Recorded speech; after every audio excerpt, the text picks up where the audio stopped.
bem. Olá a todos.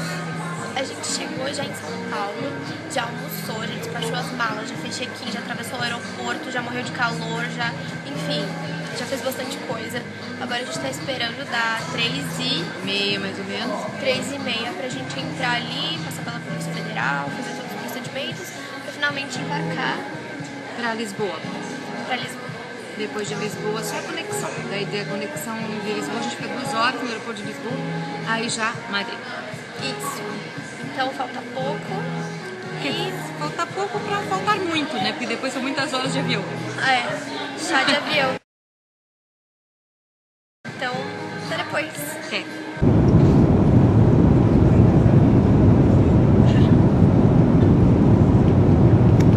Olá, Lisboa.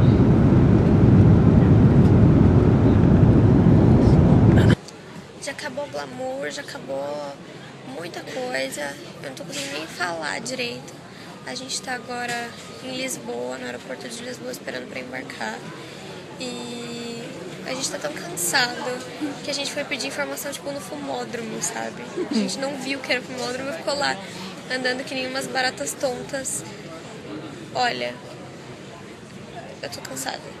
Bom dia, senhoras e senhores passageiros. O comandante Dário Teixeira e toda a tripulação apresentam-nos em nome da TAP Portugal, membro da Star Alliance, as boas-vindas a bordo do nosso OTP 1012. A nossa viagem para Madrid durará 1 hora.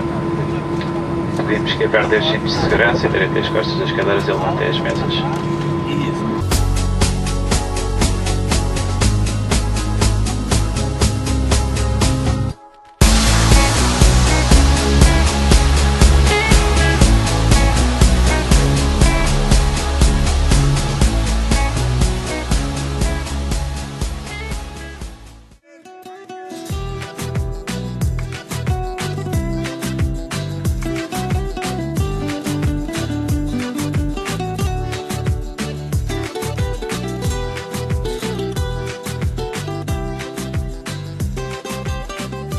Gente de zona, y esa es buena otra canción, bailando.